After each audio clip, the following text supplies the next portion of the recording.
स्वर्णोदयदीप्तिम् अखिलभुवनचैतन्यप्रसारम्।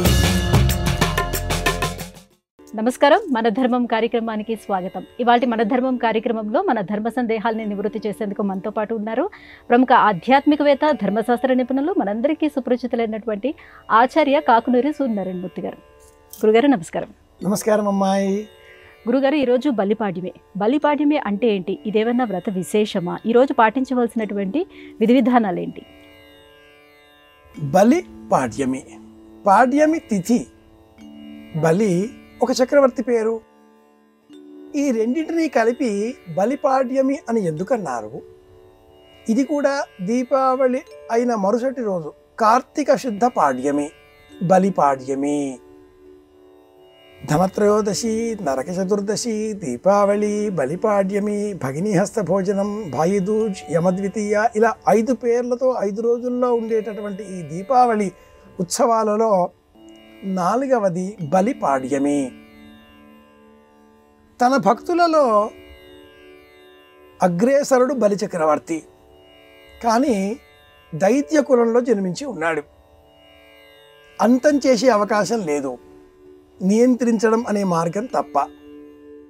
దానితో శ్రీమన్నారాయణమూర్తి శ్రవణ నక్షత్రంలో వామనుడిగా జన్మించి మరుక్షణమే 5 ఏళ్ల ప్రాయం గలవాడిగా పెరగడంతో కశ్యపుడు ఆ వామనుడికి ఉపనయనం చేసి పంపించాడు.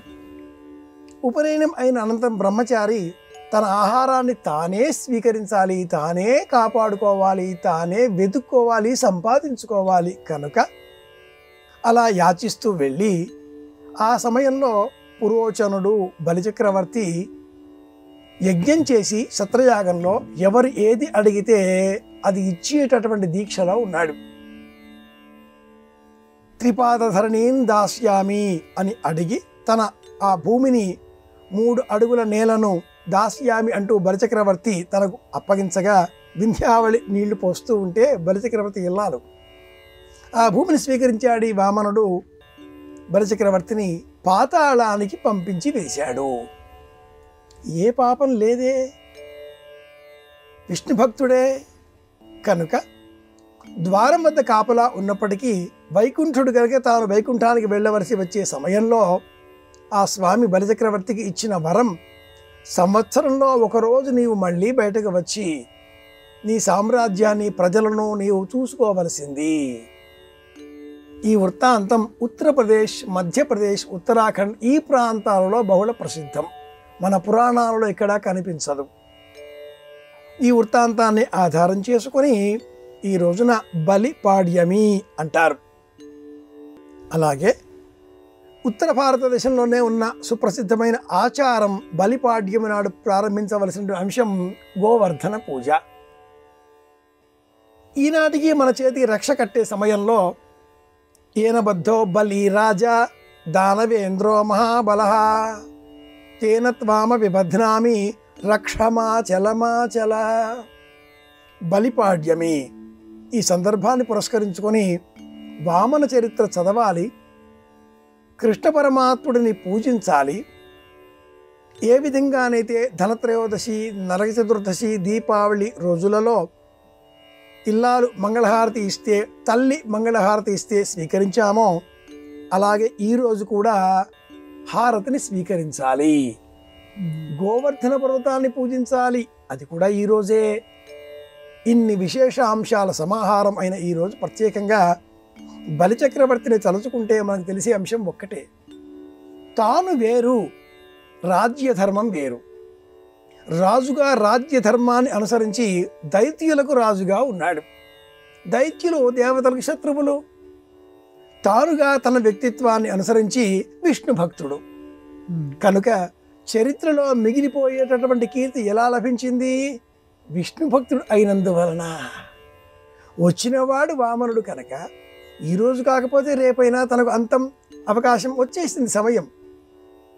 అలాంటి సమయంలో ఆదిని శ్రీ సతి కొప్పుపై ఆ చెయ్యి కింద కావడం, పైన నా చెయ్యి ఉండడం, ఇంతకంటే అదృష్టం ఇంకేముంటుంది? ఇది మనకు తెలియజేశాడు. సాక్షాత్తు పరమాత్ముడినే తన సన్నిధానానికి రప్పించుకొని ఉపమానాలు చెప్పి శుక్రాచార్యుడిని నియంత్రించిన పరమాత్ముడు కాబట్టి నవవిధ భక్తి మార్గములలో బలిచక్రవర్తి పేరు కూడా ఒక చోట చేర్చబడి ఉన్నది. అందుకే ఇంత విశేషం. అది ఈ రోజే కనుక కార్తీక శుద్ధ పాడ్యమి నాడు బలిపాడ్యమి అంటూ వాకిలి గుమ్మం ఎదరగా గోవర్ధన పర్వతం గోమయంతో సిద్ధం చేస్తారు. ఇంటిలో వామనుడిని పూజిస్తారు. అలాగే బీతసాదులకు ఆహార పదార్థాలు వస్త్రాలు అందజేస్తారు. యజమాని చేతికి రక్ష కట్టుకోవాలి, ఇల్లాలు కట్టాలి. ఇది విషయం, ఇది ఆచారం. గురుగారు, కార్తీక పురాణము విశిష్టత ఏమిటి? ఇది పురాణమా లేక ఉప పురాణమా? కార్తీక పురాణం ఎంత ప్రత్యేకమైనది అంటే, ఏ ఇంట్లో ఈ గ్రంథం ఉంటుందో ఆ ఇంట్లో ప్రశాంతత నెలకొల్పబడుతుంది. పురాణాల ద్వారా ధనం, సంపదలు, ఆరోగ్యం, కీర్తి, విదేశాల ప్రయాణాలు, భోగభాగ్యాలు, కుటుంబం, బంధువులు ఇలా ఎన్నో సంపాదించుకోగలుగుతాం. కానీ ప్రశాంతత వీటి వల్ల రాదు. భాగవతం వ్రాసినా చదివినా విన్నా మోక్షం, కార్తీక పురాణం విన్నా చదివినా చూసినా తృప్తి.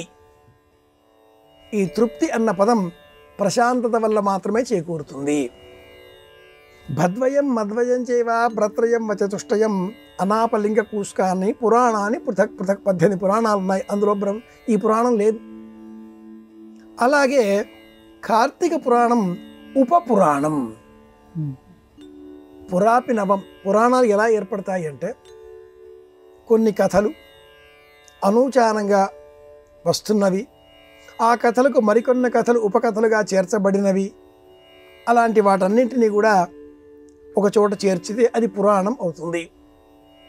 పురాణం పంచలక్షణం అన్నప్పుడు అందులో వృత్రాసుర వధ ఇవన్నీ కూడా ఉండాలి.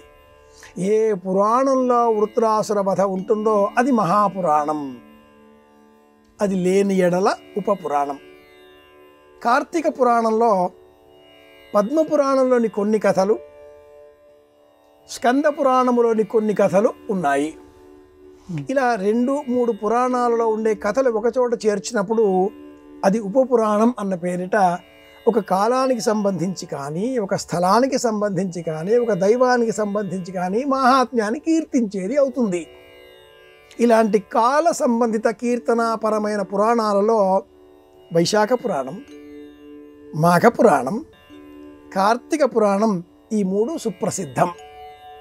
ఇవి కాకుండా ఇంకా శ్రావణ పురాణం, ఇలా వాటి పేరుతో కూడా పురాణాలు ఉన్నాయి. ఇవన్నీ కూడా 82,000 శ్లోకాలతో కూడుకుని ఉన్న మహాపురాణం, స్కాంద పురాణంలో ఉపభాగాలు. కనుక కార్తీక పురాణం ఉపపురాణం. ఇందులో కథలు స్నాన మాహాత్మ్యం, దాన మాహాత్మ్యం, దీప మాహాత్మ్యం, ఉపవాస మాహాత్మ్యం అనే 4 గురించిన ప్రస్తావనలు ఇందులో ఉన్నాయి. గురుగారు, కార్తీక దీపోత్సవం పాడ్యమి నాడే ప్రారంభించాలా? ఈ వ్రతానికి ఉండే కథ ఏమిటో తెలియజేస్తారా? కార్తీక దీపోత్సవం చాలా విశేషమైనటువంటి ఉత్సవం, చాలా గొప్పది అని చెప్పాలి. బ్రహ్మపురాణములో ఈ కార్తీక దీపానికి సంబంధించిన ఉత్సవం ఒకటి ప్రత్యేకంగా చెప్పబడి ఉంది. పద్మపురాణంలో కూడా ఈ వృత్తాంతాన్ని మనం గమనించవచ్చు. దేవశర్మ, అతని కుమార్తె, అల్లుడు ఈ 3 కారకంగా దీపదానం, కార్తీక మాసంలో దీపాన్ని వెలిగించడం అనే అంశాలు వెలుగులోనికి వచ్చాయి. కాలక్రమేణా వారి పుణ్య బలం చేత ఆ దేవశర్మ సత్రాజిత్తుగా, అతని కుమార్తె సత్యభామగా, చంద్రుడు అక్రూరుడిగా మళ్ళీ జన్మించారు అని బ్రహ్మపురాణంలోని ఈ కథ తెలియజేస్తుంది.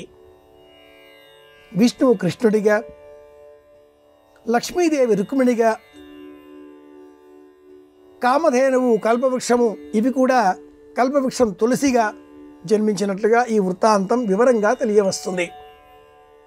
పూర్వజన్మలో సత్యభామాదేవి దీపం వెలిగించిన పుణ్యబలం కారణం చేత ఈ జన్మలో సత్యభామగా జన్మించి సాక్షాత్ కృష్ణుడినే భర్తగా పొందింది.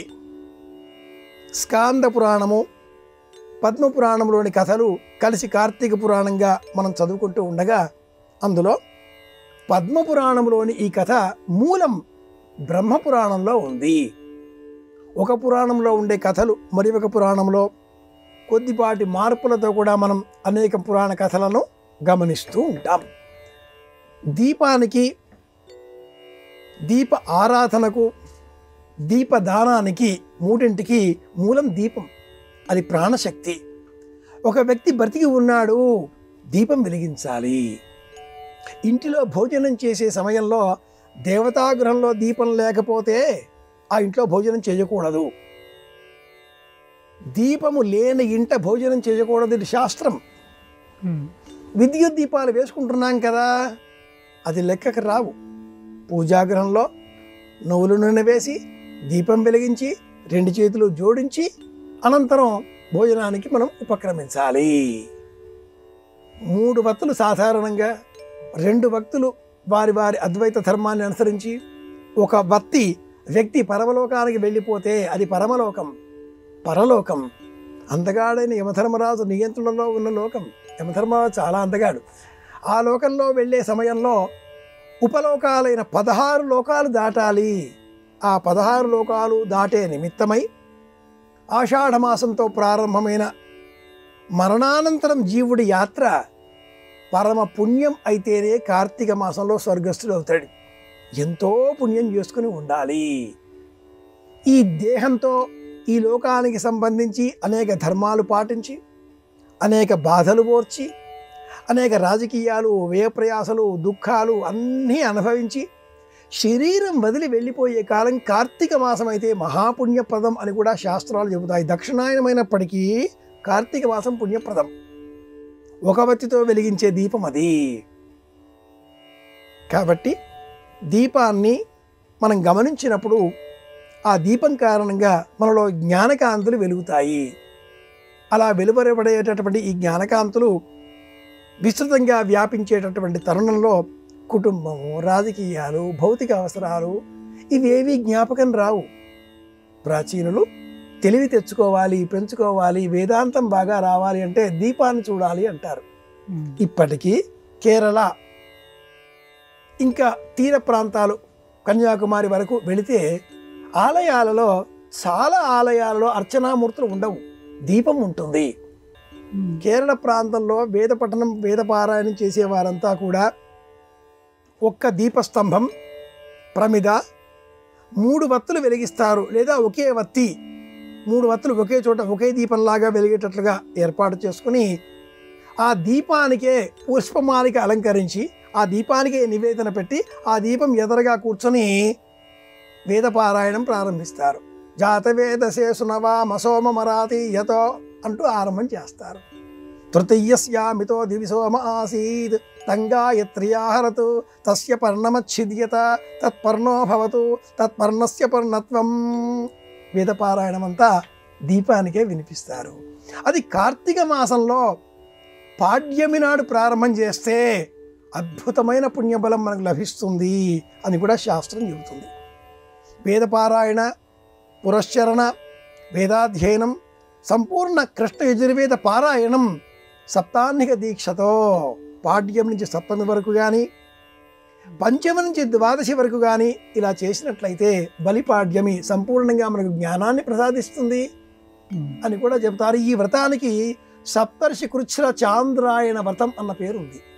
పాడ్యమి నుంచి సప్తమి వరకు లేదా పంచమి నుంచి ద్వాదశి వరకు. ఇది ఒక విశేషం. గురుగారు, మరి కొన్ని ప్రాంతాలలో గోవర్ధనోత్సవం అని కూడా నిర్వహిస్తారు కదా, ఏంటి దీని విశేషం? బలిపాడ్యం నాడు పాటించే మరి ఒక వ్రతం గోవర్ధన వ్రతం. కృష్ణుడు 8 ఏళ్ల వయసులో ఉన్న కాలంలో అప్పటికే నందుడికి, గోపాలకులకు, గోకంలోని వారందరికీ కూడా కృష్ణుడు ఎలాంటి వాడో తెలిసి వచ్చింది. పూతన, శకటాసురుడు, తృణావర్తుడు ఇలా అనేక రాక్షస సంహారం అనంతరం ఈ నందుడు ఏ పని చేసినా కృష్ణుడిని అడిగే చేసేటటువంటి వాడు. ఇంద్రుడికి పూజించడం ఆ గోకులంలో ఉండేవారికి పూర్వ ఆచారం. ఇంద్రుడిని పూజిస్తే వర్షాలు కురుస్తాయి. ఆ ఆచారాన్ని అనుసరించి నందుడు ఇంద్రోత్సవానికి ప్రారంభం చేస్తూ కృష్ణుడిని సలహా అడిగాడు. నాయన చేద్దాము, ఇలా ఉంది కదా అన్నాడు. ఇంద్రుడు చాలా అహంకరించి ఉన్నాడు అని గుర్తించిన కృష్ణుడు ఇంద్రుడిని పూజించే అవసరం లేదు, కొండలని పూజించండి. నేను కాళీయం అడుగులో ఉండి ఆ కాళీయుడిని అక్కడి నుంచి పంపించి నీటి విలువలు బోధించే విధంగా నీటిని కాపాడాలి అని చెప్పాను, చెట్లు కాపాడాలి అని చెప్పాను, వాతావరణాన్ని, ప్రకృతిని, పర్యావరణాన్ని రక్షించుకోవాలి అని చెప్పాను. ఇది గోవర్ధన పర్వతం, ఈ పర్వతాన్ని పూజించండి అన్నాడు. దానితో నందాదులంతా పర్వతం వద్దకు వెళ్ళారు. పరమాత్ముడు పరమ ప్రీతుడై భక్తుడు అందించే ప్రసాదాన్ని, ఆహారాన్ని అరచేతిలో పుచ్చుకొని తిన్నటువంటి ఒకే ఒక దృశ్యం హరివంశాన్ని చదివితే నాచన సోమన్న ఎంత అద్భుతంగా వర్ణించాడో ఈ దృశ్యాన్ని మనం గోవర్ధన పర్వతం దగ్గర చల్దులారగించుట అన్న విషయంలో చూడవచ్చు. పరమాత్ముడు సద్దన్నం తిన్నాడండి పెరిగేసుకొని, అది నాచన సోమన్న రాసిన అందం కదా. అంతే, ఇంద్రుడికి ఆగ్రహం వచ్చేసింది, భయంకరంగా వర్షాలు కురిపించాడు. సంవర్తకములు అనే పేరు గల మేఘములు వచ్చి భయంకరమైన కుంభవృష్టి కురవగా పరమాత్ముడు గోవర్ధన పర్వతం కిందికి వెళ్ళాడు. చిటికన వేలిలో ఇలా ఎత్తిపట్టాడు. బాలుండీతడు కొండ దొడ్డది మహాభారంబు సైరింపగా లేడో అనుచును. ఇది భాగవతం పద్యం, హరివంశంలోనిది కాదు. సందేహం వలదు, రండి అంటూ అందరినీ ఆహ్వానించాడు. గోగోప జనరక్షకుడైన ఆ గోపాలకుడు పరంధాముడు గోవర్ధన పర్వతాన్ని ఇలా చిటికిన వేలిపైన ఎత్తిపట్టి అందరినీ రక్షించిన రోజు ఈ రోజు. ఈ దృశ్యాన్ని జ్ఞాపకంగా తలుచుకుంటూ బృందావనం, కృష్ణ జన్మస్థానం, ఇతర ప్రాంతాలన్నింటిలో కూడా గోవర్ధన ఉత్సవం విశేషంగా చేస్తారు. ఎలా అంటే ప్రధాన ద్వారానికి వెలుపల గోమయంతో పర్వతాకారాన్ని ఏర్పాటు చేసి ఆ పక్కన అదే గోమయంతో బలరామకృష్ణులను కూడా నేలపైన రూపురేఖలతో చిత్రించి మజ్జిగ చిలికే కవ్వము, పాలు, వెన్న అక్కడ నైవేద్యంగా ఉంచి ఆ పర్వతానికి రెండవ వైపున చాణూర ముష్టికులు రాక్షస రూపాలను కూడా గోమయంతోనే సిద్ధం చేసి బత్తీసాలు, లాజా అంటారు, పేలాలు, వరి పేలాలు, జొన్న పేలాలు, వీటిని ఈ చాణూర ముష్టికుల రూపాలపైన వెయ్యాలి. గోమయంతో చిత్రం చేసిన ఆ రూపురేఖలపైన చల్లాలి. ఇది బలి. ఇక్కడ దైవం, అక్కడ దైవానికి వ్యతిరేకంగా ఉండే రాక్షస గణం. మనం ఇటు వెళ్ళాలా అటు వెళ్ళాలా? సాయంత్రానికి పర్వతాన్ని నమస్కారం చేసి రెండు వైపులా చూచి ఆ వెన్న, పాలు, కవ్వం చేతబుచ్చుకోవడంతో మన మనస్సు కృష్ణుని వైపుగా మరలుతుంది. ఇలా చేయడమే గోవర్ధన ఉత్సవం. అనేకులు ఈ రోజున మహిషములను, వృషభములను, గోవులను పూజిస్తారు. ఇది విశేషం. గురువుగారు, సంవత్సర కాలం అంతా పాచికిలాట అలాగే జూదం ఆడటం తప్పని చెప్పి మన పురాణాలు ఈ పాడ్యమి రోజున ఇవి ఆడటం వల్ల తప్పు లేదు అని చెప్పాయా? ఇది నిజమేనా? నిజమే. ఇది కూడా మనం ఉత్తర భారతంలో చాలా విశేషంగా గుజరాత్ ప్రాంతంలో ఉన్న ఆచారం ఇది. నేటికి గమనించవచ్చు. వలలుడు అతని ఇల్లాలు శంఖిని, చండిని, ఆవిడ పేరు శంఖిని అని కూడా చెబుతారు. ప్రాంత గ్రంథ ఆధారాలలో నామాంతరాలు కనిపిస్తాయి. వలలుడు వలితుడు అన్న పేరుతో కూడా శాఖాంతరం, నామాంతరం కనిపిస్తుంది. వలలుడు శంఖిని, వలితుడు చండిని దంపతులు. చండిని తన భర్తను విపరీతంగా సాధించేది. డబ్బు కావాలి, ఆస్తి కావాలి, బంగారం కావాలి, వస్త్రాలు కావాలి. ఈ కథ ఆశ్వేజ పౌర్ణిమ, కోజాగరి పౌర్ణిమ అంటారు. ఆ పౌర్ణిమ నాటికి చెబుతారు. ఇదే కథను బలిపాడ్యమి నాడు కూడా చెబుతారు. జూదం ఆడాలి, తప్పు లేదు అన్న ప్రతి సందర్భంలో కూడా ఇదే కథ చెప్పవలసి వస్తుంటుంది.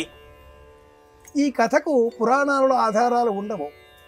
గుజరాత్ ప్రాంతంలో జూదం ఆడవచ్చునా ఆడకూడదా అన్నప్పుడు చెప్పే కథ ఇది. వలితుడు ఒకనాడు ఇల్లాలు బాగా సాధించడంతో ఇల్లు వదిలి బయటికి వచ్చాడు.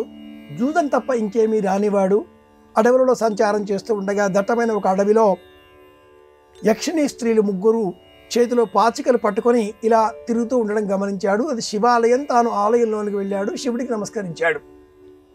ఆ యక్షిణి స్త్రీలు ముగ్గురు కూడా ఇతడిని చూసి, పాచికల ఆటలో నలుగురు ఉండాలి, మేము ముగ్గురమే, నీవు మాతో జతపడవలసింది అన్నారు. నలుగురు పాచికలు ఆడారు. ఈరోజు ఆడాలా అంటూ అడిగాడు. ఈరోజు పాచికల ఆట ఆడితే పార్వతీ పరమేశ్వరుల సంపూర్ణంగా లభిస్తుంది కనుక మేము వచ్చాము అన్నారు. తెల్లవారుజాము వరకు రాత్రంతా కూడా వారు మేలుకొని జాగరణ చేసి ఈ ఆట ఆడి మాయమయ్యారు. పార్వతీ పరమేశ్వరులు ప్రత్యక్షమై ఆ వలితుడికి అఖండ ఐశ్వర్యాలను అందించారు. కనుక ఈ రోజున పాచికల శబ్దం దోషం లేదు, ఆడవచ్చును అంటారు ప్రాచీనులు. ఆశ్వీజ పౌర్ణిమ, కోజాగరి పౌర్ణిమ, రాత్రంతా కూడా మెలుకొని పాచికలాట ఆడాలి, గవ్వల శబ్దం చెయ్యాలి. దీపావళి నాటి మరుసటి రోజు అంటే బలిపాడ్యం రోజు కూడా పాచికలాట, గవ్వల ఆట శబ్దం చెయ్యాలి. మహాశివరాత్రి నాడు కూడా రాత్రి వేళ జాగరణ చెయ్యాలి కాబట్టి రాత్రంతా కూడా కైలాసపటం పెట్టుకుని గవ్వల శబ్దం చెయ్యాలి. ఇతర వేళలలో, ఇతర సందర్భాలలో అష్టాచెమ్మ, బారాకట్ట, ఎన్నో పచ్చీసు ఆడే సమయంలో అలా గజ్జలు వేస్తూ ఉంటాం, అలా గవ్వలు వేస్తూ ఉంటాం. శకుని కారణంగా అక్షక్రీడ అనేది భయంకరం, జూదం, పాపం అని అంటారు. కానీ 64 క్రీడలలో అక్షక్రీడ కూడా ఒకటి. ఈ కథకు సంబంధించి చాలా చిత్రమైన బలిపాడ్యమి నాటికే సంబంధించిన ఇంకొక కథ కూడా ప్రచారంలో గుజరాత్లో ఉంది. శివపార్వతులు జూదం ఆడారు. పార్వతీ పరమేశ్వరులు జూదం ఆడతారు. రాముడు సీత ఆడతారు. ఆడనేల రామచంద్ర ఓడనేలరా, ఓడిపోయి వనితనింత దూరుటెందుకు. సీత పాట పాడుతుంది కూడా ఇలాగ. పార్వతీ పరమేశ్వరుడు ఆటలో కూడా పరమేశ్వరుడు అంతా ఓడిపోయాడు.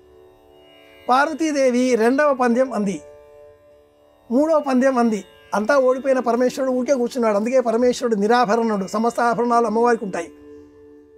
ఈ ఆభరణాలన్నీ ఓడిపోవడంతో ఇలా నిస్తేజంగా ఉన్న పరమేశ్వరుని చూసి భరించలేనటువంటి గణపతి విష్ణువుకే స్తోత్రం చేశాడు. శివపార్వతుల కలయిక, శివుడు విష్ణువుల కలయిక ఈ కథలోనే. కనుక కార్తీక మాసం హరిహర మాసం. చిత్రమైన కథ ఇది. గణపతి చెప్పడంతో విష్ణువు ప్రత్యక్షమై ఆ పాచికలలో ఒక పాచిక తానుగా మారాడు. ఇప్పుడు వెయ్యండి అని గణపతి తండ్రి చేతికి ఇచ్చాడు.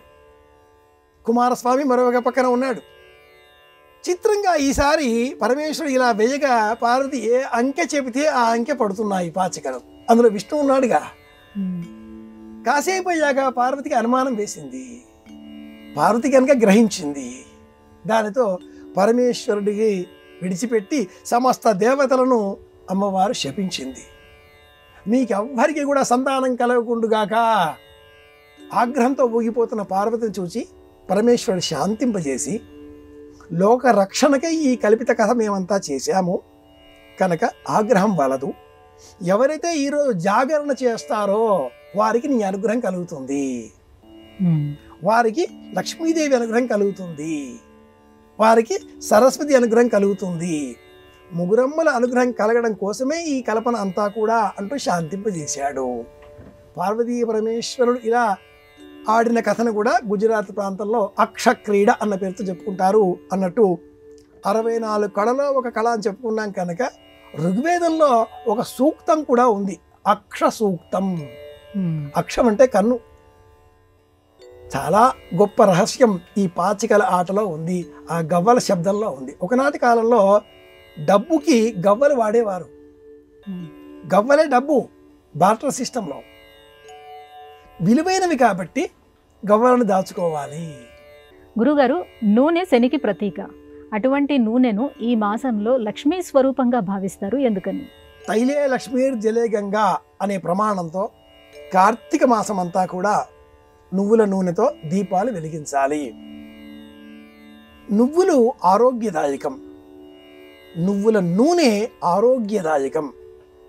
ఇప్పటికీ కొన్ని ప్రకృతి చికిత్సా విధానాలలో ఆయిల్ పుల్లింగ్ అని చెప్తూ ఉంటారు. నోటిలో నువ్వుల నూనె వేసుకొని బాగా పుక్కిలించి నొరగ వచ్చేంత వరకు పుక్కిలించి ఆ నూనెని మనం వమనం చేయాలి, లేదా ఎక్కడైనా ఉమ్మివేయాలి. కృష్ణదేవరాయల వారికి సంబంధించిన స్థానాపతి వ్రాసినటువంటి రాయలవారి దినచర్య ఒక గ్రంథం ఉంది.